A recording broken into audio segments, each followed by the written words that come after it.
तो हेलो मेरे प्यारे बच्चों, कैसे हैं आप लोग। मैं आशा करती हूँ कि आप सभी स्वस्थ होंगे, मस्त होंगे। आज मैं आपको जो क्लास में बताने वाली हूँ वो अपने एमपीपीएससी प्रीलिम्स के सिलेबस के बारे में आपको बताने वाली हूँ। जैसा कि आप लोगों को पता है कि हमारा जो एमपीपीएससी का एग्जाम होता है वो 3 चरणों में होता है, सभी को पता है।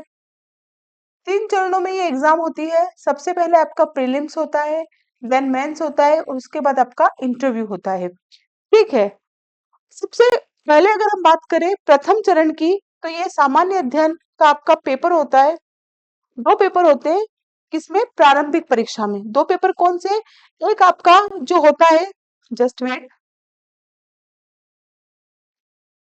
एक अगर आप देखें तो आपका होता है प्रथम प्रश्न पत्र और दूसरा होता है द्वितीय प्रश्न पत्र। 2 पेपर, ठीक है। एक होता है आपका सामान्य अध्ययन जीके का और आपका दूसरा होता है सामान्य अभिरुचि परीक्षण, है ना, एप्टीट्यूड टेस्ट जिसे हम कहते हैं।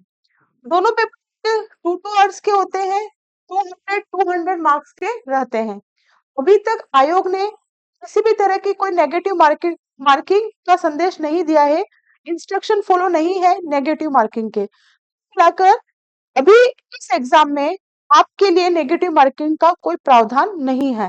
ठीक है, आगे चलते हैं अपन। अब इसको अगर पढ़ लें तो ये पात्रता परीक्षा एलिजिबिलिटी टेस्ट होता है ना। मिलाकर जो आपका प्रीलिम्स टेस्ट होता है वह आपका हॉल टिकट होता है। किस चीज का हॉल टिकट, मेंस की एग्जामिनेशन तक जाने का। इसके मार्क्स मेंस के एग्जाम में नहीं जुड़ते हैं। ठीक, अब ये एबीसीडी ऑप्शन रहते हैं, इसमें एक आपको चूज करना होता है। प्रत्येक प्रश्न 2 2 मार्क्स का होता है। ये जनरल इंस्ट्रक्शन है। मैं इसको पीडीएफ चैनल पर ही पीडीएफ भी डाल दूंगी, तो आप टेलीग्राम चैनल पर तो आप उस पर देख लीजिएगा। ठीक है, अगर हम मुद्दे की बात करें तो ये आपका प्रारंभिक परीक्षा का पाठ्यक्रम है। प्रारंभिक परीक्षा में टोटल कितने यूनिट्स है, तो आप पाएंगे कि प्रारंभिक परीक्षा में प्रीलिम्स में टोटल जो आपके यूनिट है वो यूनिट 10 है। ठीक है, जैसे अगर आप देखें यूनिट नंबर 1 में आपको भारत का इतिहास देखने को मिलेगा। यूनिट नंबर 2 एमपी एमपी की हिस्ट्री है, कल्चर है ना, और इसका लिटरेचर है, इतिहास, संस्कृति और साहित्य। तीसरे पे आएंगे भारत का भूगोल है। चौथे पे आएंगे मध्य प्रदेश है। पांचवे पे अगर आप आते हैं तो भारत एवं मध्य प्रदेश की संवैधानिक व्यवस्था है। छठे पे अगर आप आते हैं भारत एवं मध्य प्रदेश की अर्थव्यवस्था है। देन यूनिट 7 में आपका इन्वायरमेंट और का इसमें क्या दिया हुआ है, विज्ञान और स्वास्थ्य भी। आठवें पे करंट है आपका अंतरराष्ट्रीय, राष्ट्रीय और मध्य प्रदेश की समसामयिक घटनाएं। 9वें नंबर पे आप देखते हैं तो सूचना एवं संचार प्रौद्योगिकी है। क्वेश्चन नंबर 10 अगर आप देखते हैं तो इसमें आप पाते हैं मध्य प्रदेश की जनजाति, विरासत, लोक संस्कृति एवं लोक साहित्य। ठीक है, ये आपका जो था ये प्रथम प्रश्न पत्र फर्स्ट पार्ट था, मतलब प्रीलिम्स का, और ये द्वितीय प्रश्न पत्र होता है जो कि आपका क्वालिफाइंग नेचर का होता है।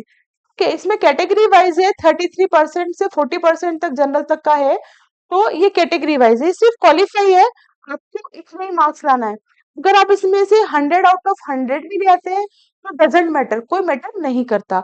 चलिए चाहिए, अगर आप इस सिलेबस को अच्छे से देखें तो इसमें जो अधिकतर क्वेश्चन आपका कवर किया गया है वो मध्य प्रदेश का है। बहुत सारी यूनिट सीधे सीधे एमपी की, जैसे यूनिट नंबर 2 आप देखें तो इसमें एमपी है।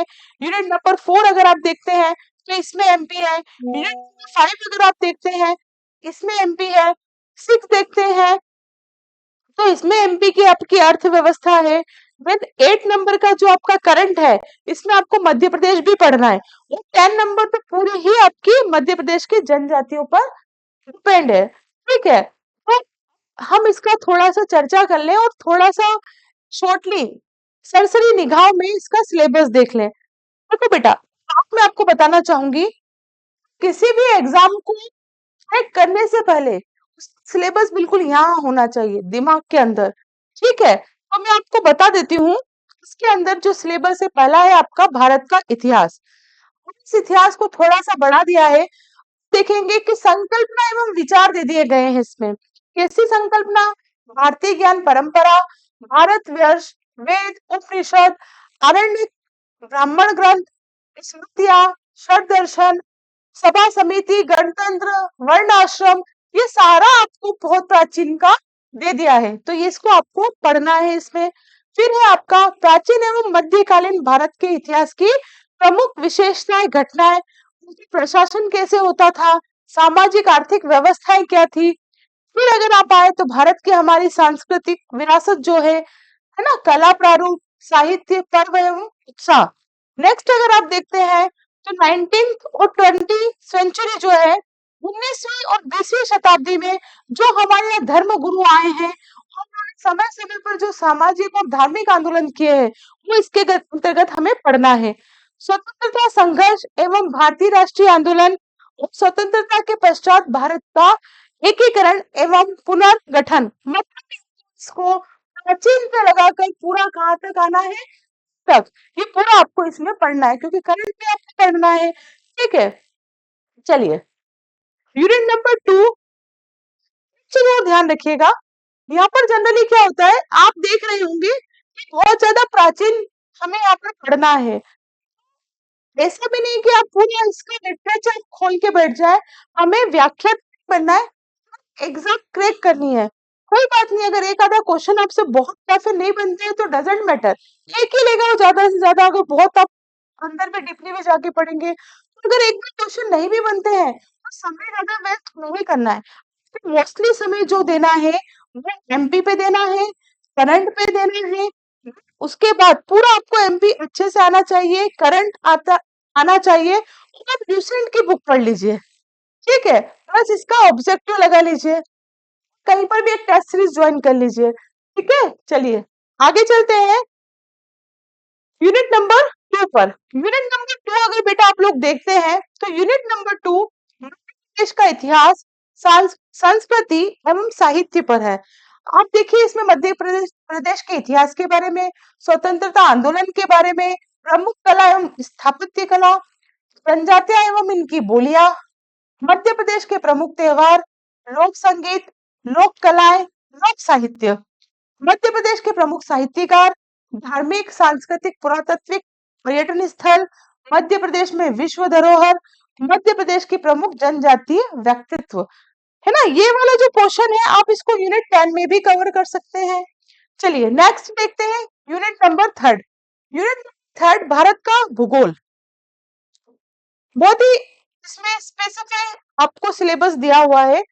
देखिए भारत के भूगोल में पर्वत, पहाड़ियां, पठार, नदियां, झीलें पढ़नी है आपको। फिर आपकी जो जलवायु घटनाएं हैं जैसे एल नीनो, ला नीनो, दक्षिण दोलन, पश्चिमी विक्षोभ, जलवायु परिवर्तन के परिणाम।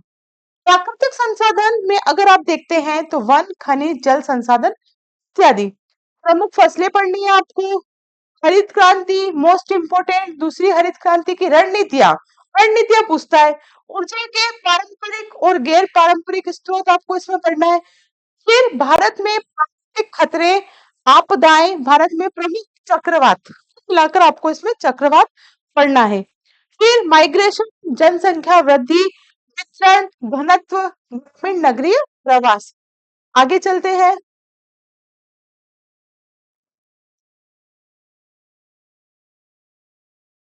यूनिट आती है 4। यूनिट 4 में आपको फिर से देखने को मिल सकता है अपना प्यारा मध्य प्रदेश। इसके अंदर इसका जियोग्राफी दिया हुआ है, भूगोल दिया है। इसके अंतर्गत वन, वनोपज, नदियां, पहाड़ियां, पठार आपको पढ़ना है।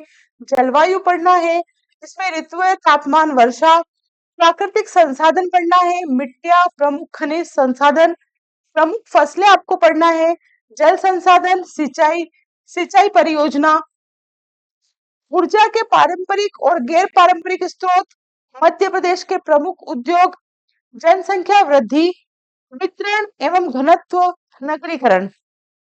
आ जाइए आप 5th नंबर पर।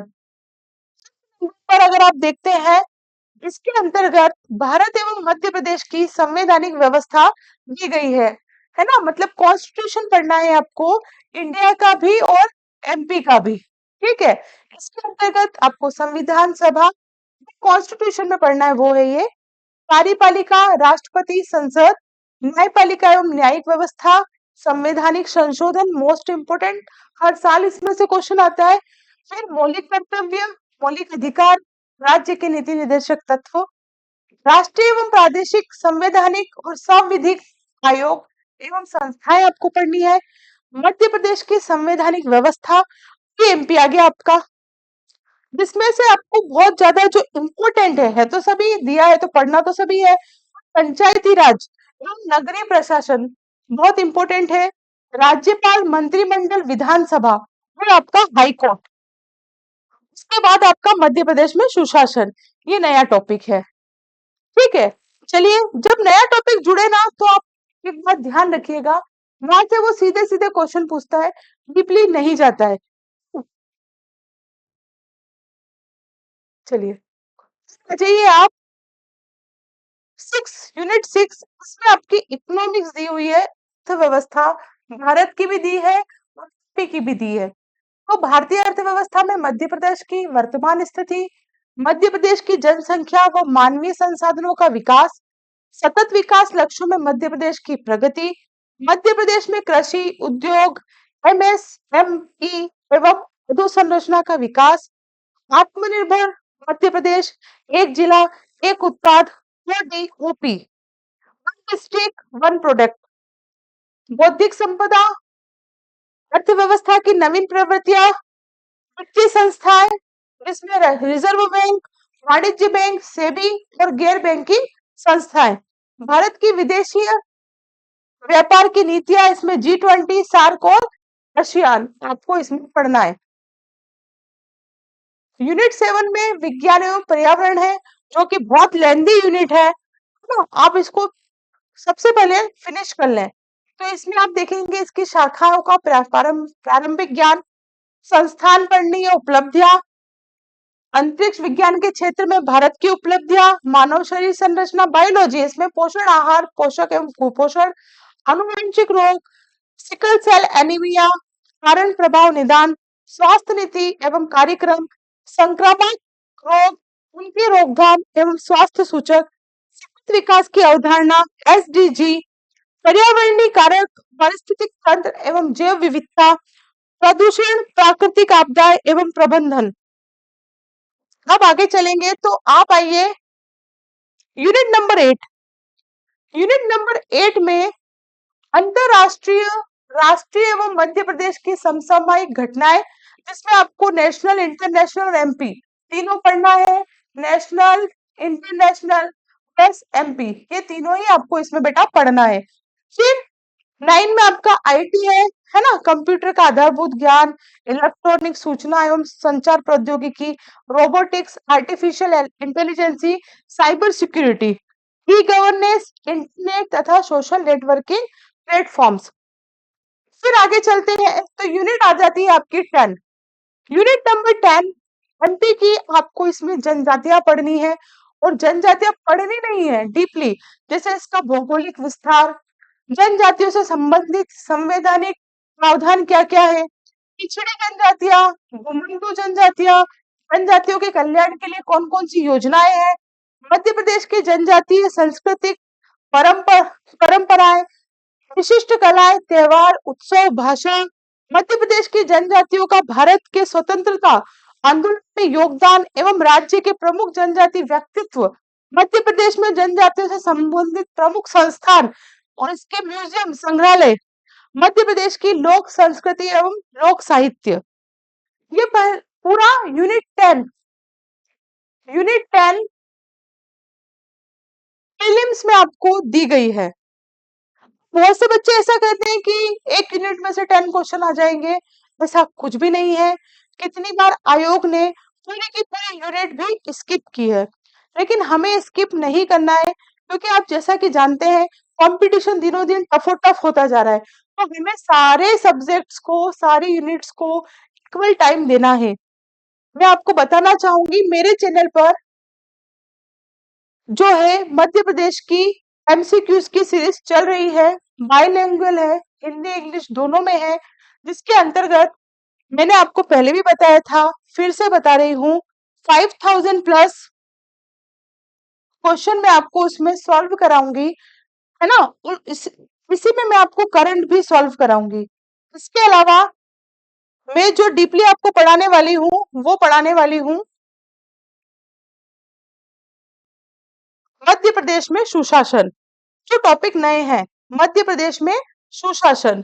ठीक है, मध्य प्रदेश में सुशासन और नेशनल प्लस इंटरनेशनल करंट, ये चीजें मैं आपको कराने वाली हूँ। ठीक है, क्योंकि मोस्टली क्वेश्चन एमपी से ही आएगा, बाकी नेशनल और इंटरनेशनल जो आपका करंट है उसमें कवर हो जाएगा। ठीक है, तो आप बने रहिए मेरे साथ। चैनल को आप सब्सक्राइब करें, लाइक करें और शेयर करें। नेक्स्ट वीडियो तक आप मेरा इंतजार करें। तब तक के लिए जय हिंद, जय Bharat. Thank you very much.